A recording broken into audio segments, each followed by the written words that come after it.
All right, welcome to the Finding Free Thought podcast. We're glad to have you on the show. Before we get started, we want to encourage you guys to help us keep doing this and support our work. You can find all the ways to support my work and all of my work at simonessler.com. And be sure to check out my new series, Superorganism. This is a docu-series that I made highlighting the war on the family, exploring the idea and the ideal of the family as a superorganism. That is going up, as of when we're recording this, tomorrow, which is September 15th on Dauntless Dialogue. Episode 1 drops. Go check it out. There's also a ton of amazing content on Dauntless Dialogue. You can also see my collaboration with filmmaker Adam Riva, which is called Vague Rules, and that explores communism and the infiltration of communism into the West through the whole pandemic process. And you should also check out all of Amanda's work at her website. Yes, my website, which is msha.ke/AmandaO'Donovan, or you can find me on Instagram at Humanly Designed. And yeah, and get all my information about my oils offerings and what I have available for human design. Just come say hi. Thanks for supporting our work. So let's get into today's episode, which is another book review, because really every time we're at the Toronto Public Library, we find another rather extreme book emerging from gender ideology. And I just want to start by saying that gender ideology, like that term, is very important because it needs to be recognized that it's just an ideology. It is not the ultimate truth. And I think people should be welcome to explore that ideology. I think that's fine. Of course, all ideologies are, they can be playgrounds for different things. But in terms of exploring these books and doing these book reviews, I think what we're finding is that there is an overtaking of our culture overall through the enforcing of gender ideology as an unquestionable truth. And that's really, that's what challenges me most about a lot of this stuff. So I guess I just wanted to make that little note before we get started. What do we have today? Today we're reading a book called He's My Mom. And it actually comes in two books. We grabbed them both to look at them. The other one is, of course, She's My Dad. I'm already confused. Like, I had a hard time. Yeah. I'm an adult. I kept mixing it up. Yep. What was going on here? Me too. I'm not surprised that it has reached this level of confusion. But yeah, He's My Mom is where we're at. Written by Sarah Savage, illustrated by Jules Garcia. It says, a story for children who have a transgender parent or relative. Yeah, and just on that note, all these books are put out as if they are supporting that one little unique family, which if this were little isolated incidents, it would be true. But the fact that it's come into our culture as a very well-funded sort of billion-dollar machine where these books are falling off the shelves right now, I think it's not just about helping that one family. Now we see there is a large-scale propaganda agenda, and this unfortunately is part of it. Okay, so it starts out, hi, my name is Benjamin, but everyone calls me Bambi because I'm so small. This is my puppy. We adopted her today. She doesn't even have a name yet. Mom took me to the rescue center to pick out a new pet. I had promised to help look after our new dog and take her for a walk every day. Time to come inside, Bambi.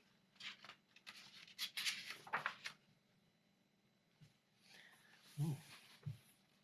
This weekend, we are going on a big camping trip in the forest. We have to get everything ready the night before because it's a long drive. I mustn't forget the puppy food.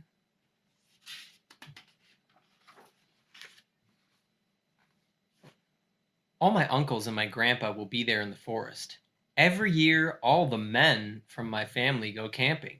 This will be Mom's first time. Oh, I didn't tell you? My mom is a he.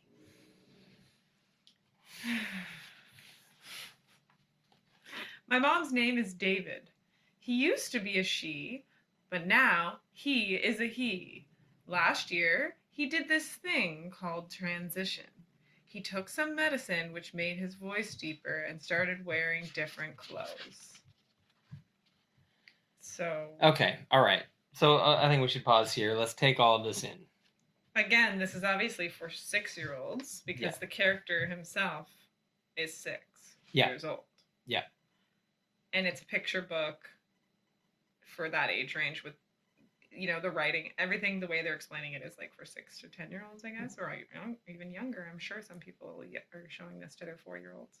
So the impact of this, my mom is a he. Okay. This really, like, in tandem, you have to think about how all of this works in tandem. So you look at the fact that in the public schooling system, in the curriculum, especially across Canada, it's getting to the point now where teachers are not allowed to use terms like mom and dad. They have to stay more gender neutral. Again, that's for the same alleged purpose as the creation of this book. It's to help that one little sliver of families not feel discriminated against. But then I would say, why is this book trying to take the word mom and use it for someone who's a he? Yeah. If they don't want mom and dad to exist, it's the same thing. Like, if gender is just this like fluid spectrum, then why do you have to change your body parts to be a woman? Then being a woman, you could have any body parts. You could be called a mom or a dad and be a woman. You could have a penis and be a woman. And it undermines, I think, the foundational history of motherhood, of what motherhood has meant traditionally, biologically, for all of human history, except for this one little blip we're in right now, this little sliver of time. The rest of human history, motherhood has symbology. In fact, Joseph Campbell talks about this, about how the foundational myth, the foundational mythological image of our entire culture is the mother and the child.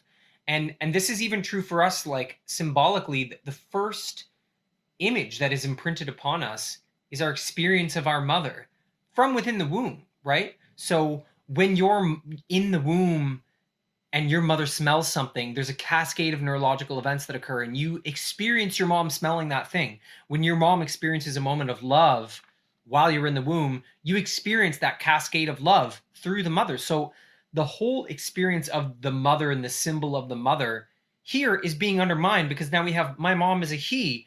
And for a child to be unable to connect to that culture, that culturological that mythos, to cut them off from that, that's meaningful. It's meaningful that that is being taken from children at an increasing rate as this propaganda builds.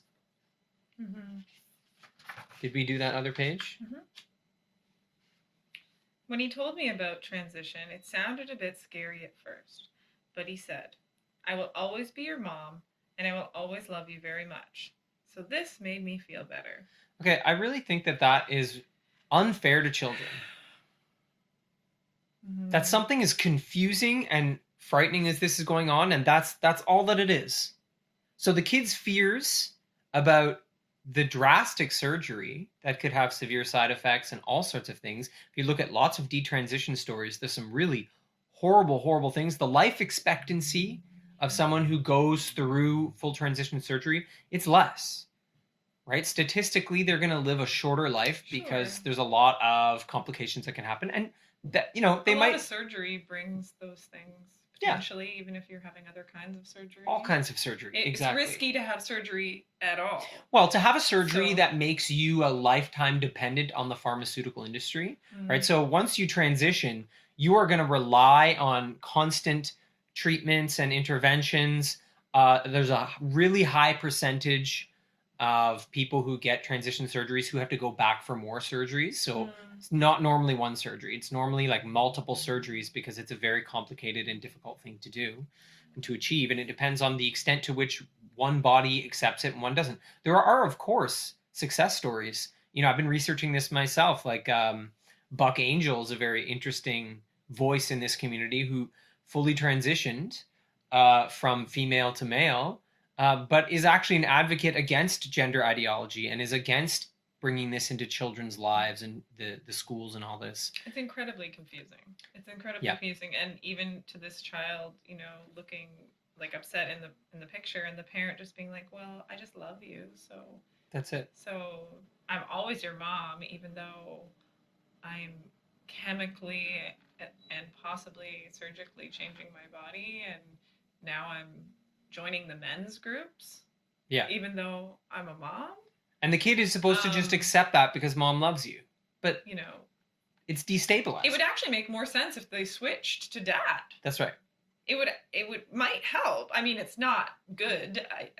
It's still heavily confusing for the child to have a mom flip to being the dad, no doubt. Deeply. But the he-she flip from he is a mom, yeah, who now can be called a mom. So I'm assuming that person carries on the same behaviors as a mom. I'm this not is sure really what that strange. means. There's a lot of twisted layers here because the whole reason to transition. This is what Blair White talks about, another like trans activist. The whole reason for like transsexuals, which is how she identifies, she uses that word, is to be seen, right? Is to present as male. They want to go into the world and they want to present as male. They want people to see that in them. So to go through all this surgery to have the world at large have you be presented to the world at large as a male, but then to have your child speak to you with a female term, well, while you engage in male activities. That's right. While you go to male rituals. So what part of it is mom? Yeah.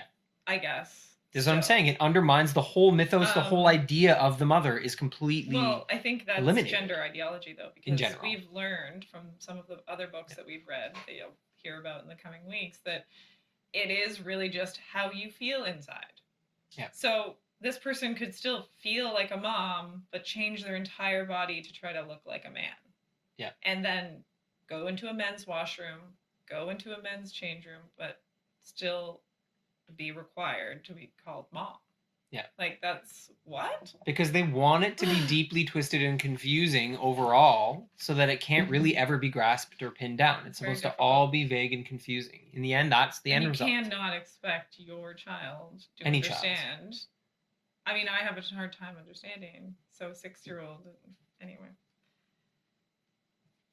Is it my turn? We're going back and forth, right? Sure. Mom told our family what he was doing and asked us all to use the pronouns he, him instead of she, her. Sometimes I call him Mom, and sometimes I call him David. He likes both. Mom smiles and laughs a lot more now, so I am happy too. Okay. Again, so I guess you could say on the off chance that this is an adoption, maybe it's not like this, but if this is a mom, so if this is a woman who became impregnated, gave birth to a child, then dealt with some kind of gender dysphoria issue after getting impregnated and giving birth. Or even during and chose to have a kid. Like, I know there's all those kind of options. Mm-hmm. You know, you could be a trans person dealing with things and have chosen to have a child because you have a womb and you know. Well, this is why the university in Scotland said that you need to say trans women or that talk about giving birth through the penis. That there needs to be terminology changes about giving birth through the penis. That you're oppressing trans people when you talk about female anatomy specifically. But this is where it ends up, right? It twists everything around. It twists everything around.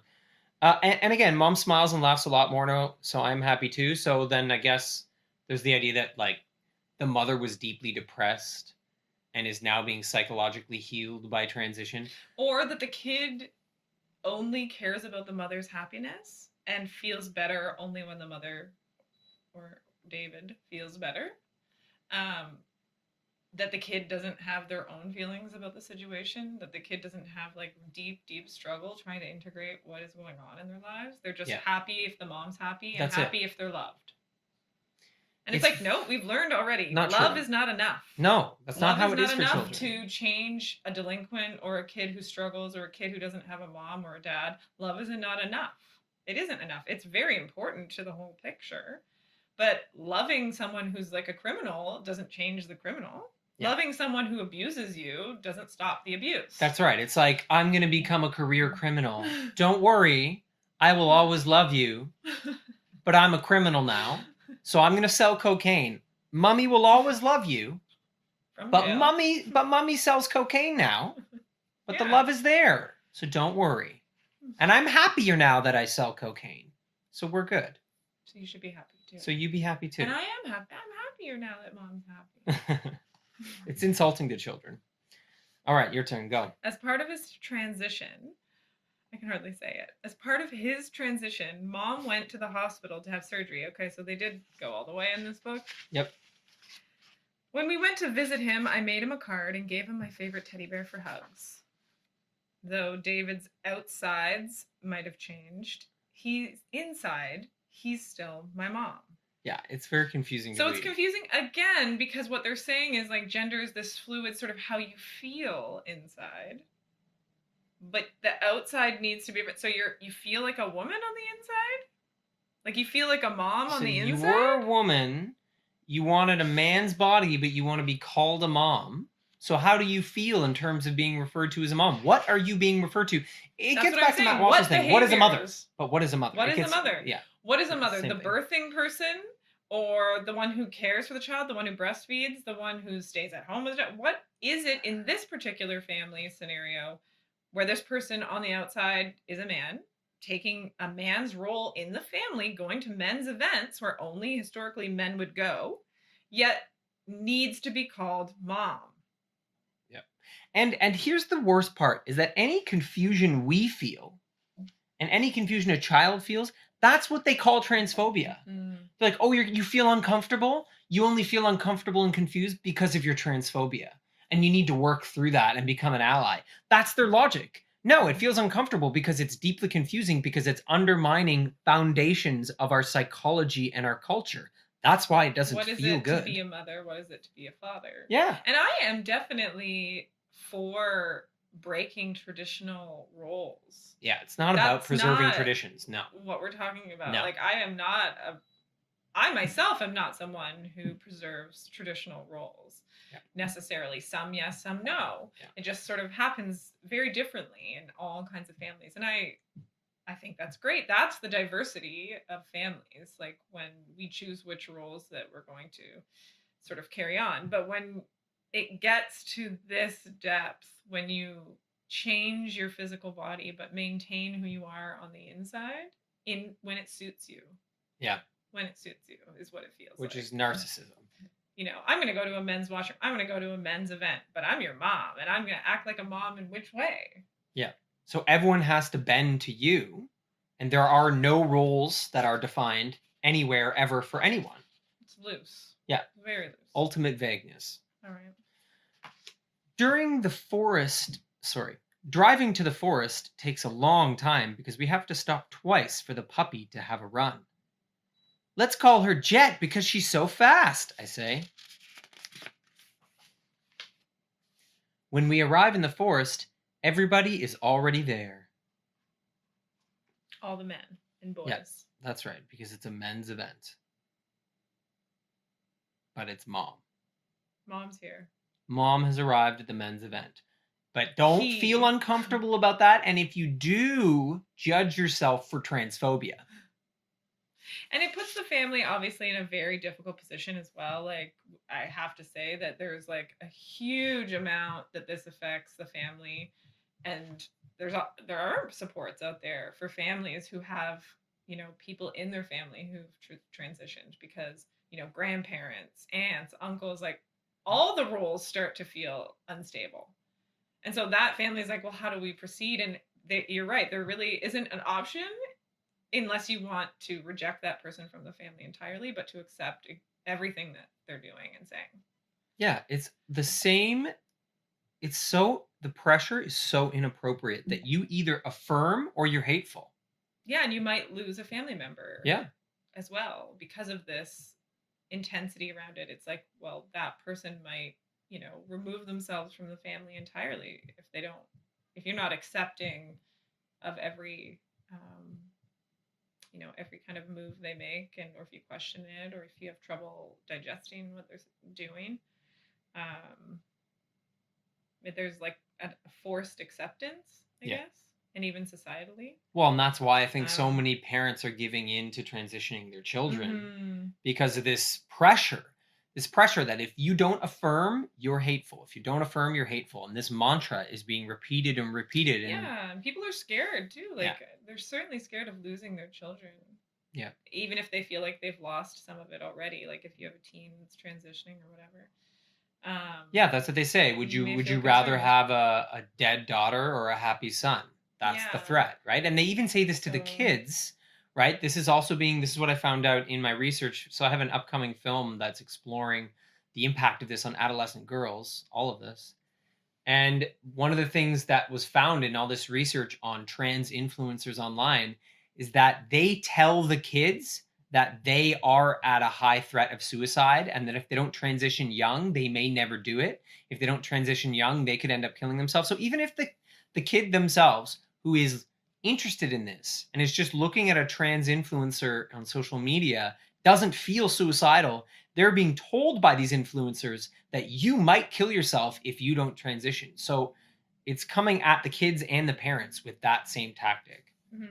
And also, like, this looks like it's some kind of like, another minority group of people, this family. Yeah. And, people like to say, oh, well, two spirited and, some of these transgender things can be found, like, trickled throughout history.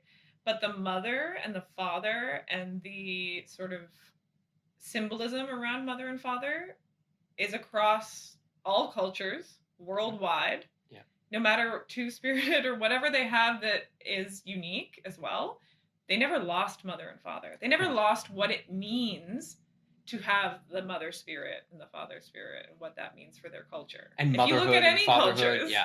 Yeah.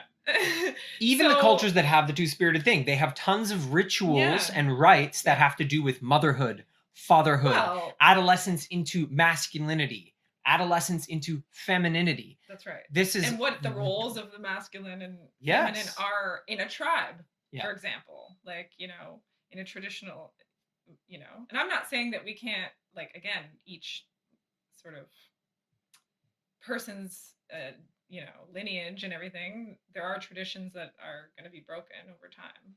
Like, that's not what this is about. But this is canceling out the energy of the mother and the essence of the mother and the spirit of the mother and that what that looks like Mother Earth, Yeah. only, Yeah. the ability to birth.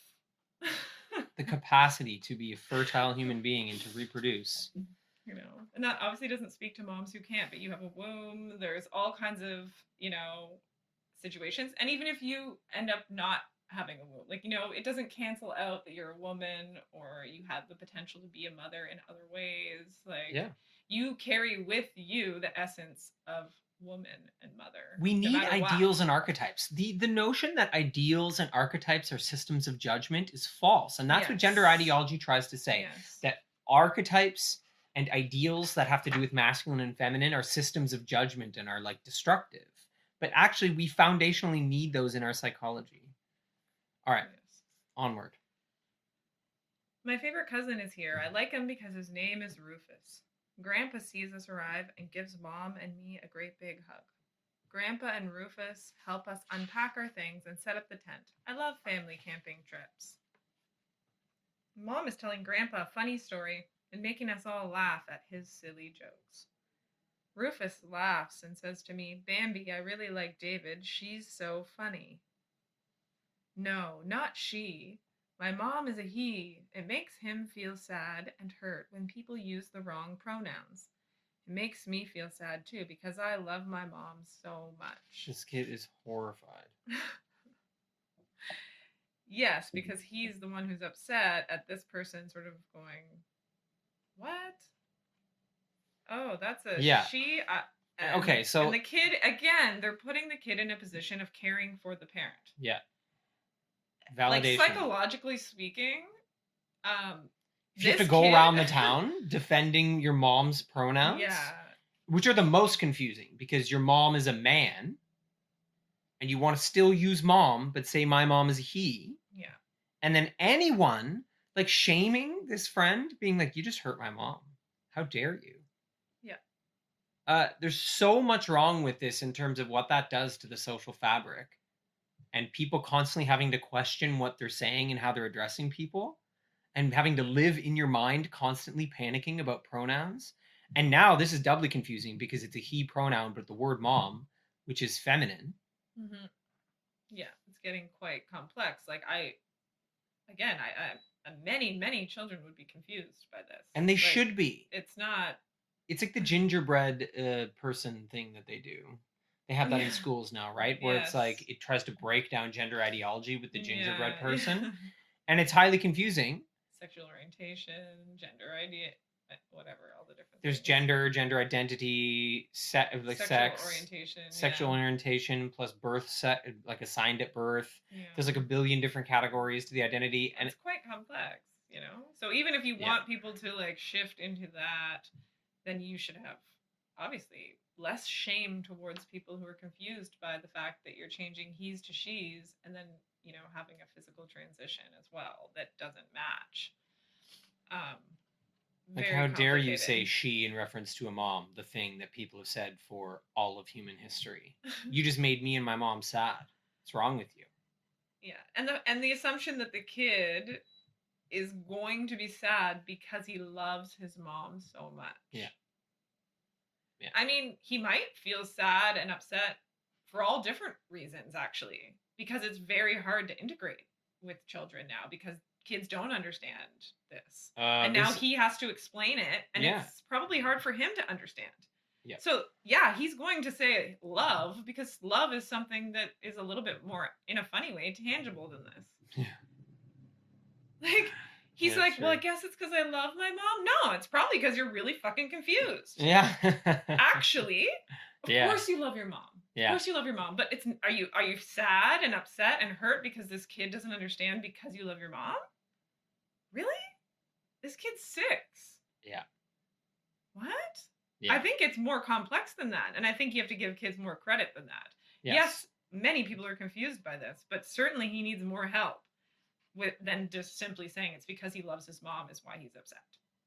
That's ridiculous. This whole book keeps reducing children into these caricatures that have no depth, no psychology. It's complex what is going on. It's complex for the adult, right? Yeah. They should have very thorough psychological examinations all along the way if you're transitioning. For a long time, that's right. This is not an easy choice to make. It's not casual. It's not like, oh, I just woke up and now I'm feeling this. And no, this is something that should, at least when it's real for the person, take some time to work through to determine if this is the best course of action or not. And again, this is happening in tandem with girls getting double mastectomies and hysterectomies and puberty blockers with very, very little gatekeeping at all. For example, the puberty blockers, they can be obtained at Planned Parenthood with no doctor. A self-diagnosed adolescent girl can come in, say, I have gender dysphoria, and get access to puberty blockers from Planned Parenthood without any other adults being involved. So again, all of this, like, sure, an adult late in life, maybe after a long time with therapy and sorting it out, sure.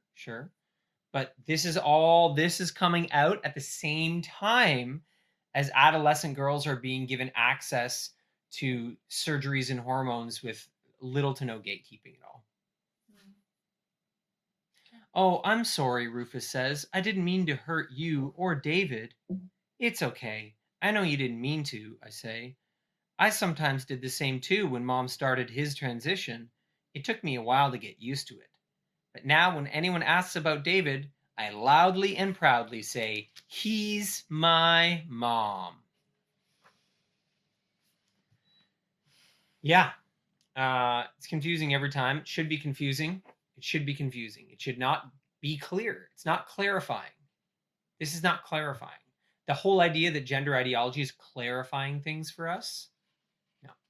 They have some questions here. Let's go through the reading guide at the end. What pronouns does Bambi's mom use? Why is this kid even called Bambi? They explained it at the beginning, but it's just another thing that kind of irks me. It's just, this boy's Bambi because he's small or something. I don't know. Yeah. It's like, I just don't, there's motives here. Yep. Why was Bambi upset with their cousin Rufus? Like they're using using they for Bambi. Look at that, sneaking that crustiness in. Yeah, that's what I'm saying. They're already setting up this The child is, 6-year-old yeah, as a trans they're kid. grooming the child as non-binary So from it's the like, beginning. Yeah. well, even if your parents trans, why the fuck would you just be trans too?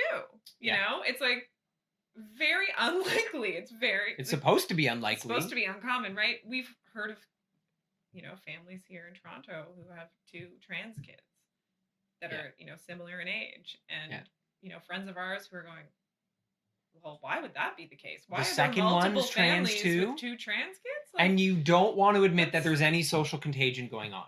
It's like, again, I get, like, you can say anything is possible, but when you start to see this happening a few times, and you're like, a few people who have like all, kids, they're all different on the gender spectrum, and it's like, but it has nothing to do with education. It has nothing to do with like the social culture of what's going on. So you fill the media, the kids shows, the kids books, the kids schools with gender ideology, and then you say there's no social component to any of this. Well, it's confusing because when we look at, even in we've been talking about our, growing up in the 90s and early 2000s, and even the feminist movement back then, and it was like, well, they're not showing the bodies that are realistic in fashion magazines. They're not showing, and everyone can come to that conclusion that women's bodies were being, put in like little boxes.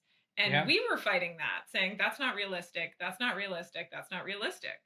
But now it's like, well, even the most weird, unique things get lifted up to the top so that we can all imagine it as if this is real.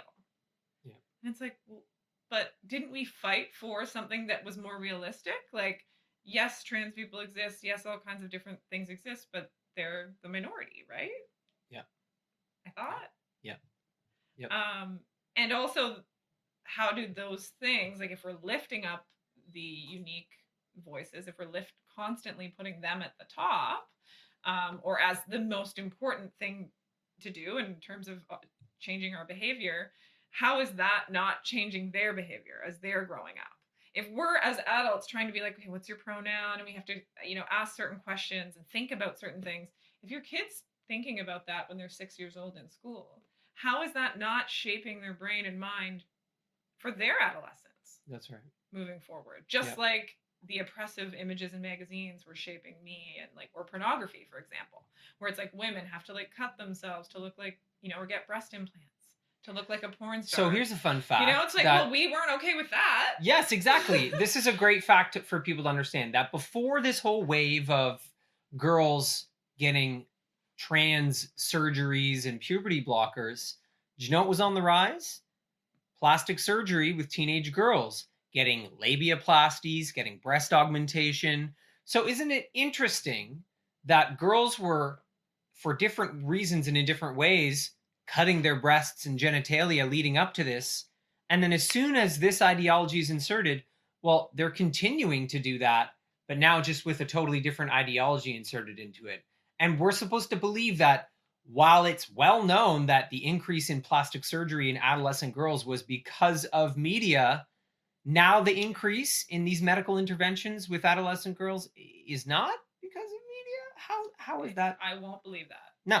If never. Hollywood has such a force, which I do believe it does, and now, and we didn't have social media growing up, so I can only imagine. They have studies on how social media affects adolescents and kids. So it's very damaging. How could you not assume? Like, I don't know exactly all the effects, but I have to assume there are some from all of this. But what we're looking at right now is all the kids that are getting like caught up in this huge wave of transitions and transitioning. That's the first generation that had smartphones and social media in middle school. That had never happened yet. That's brand new to the human race. Before that, it was high schoolers, right? So now you have kids in middle school who have access to smartphones and social media, and it has completely changed their psychology, and it has opened them up to a massive channel of propaganda that we know for a fact is saturated by gender ideology. That's just a fact. What are the rest of these crazy questions? Why is it important to use the right pronouns when speaking about someone? What should you do if you refer to someone by the wrong pronouns? What should you do? If you do not know what pronoun someone uses, why is it important to ask? And when someone asks Bambi about David, what do they loudly and proudly say? This is supposed to be like the homework you do with your kids after this book. Yes. Ah, yes, and the glossary. Right. So here's the thing. Oh, we have a kid right now. Might be coming down. The author of this book, I just checked out their Twitter, or her Twitter, I guess.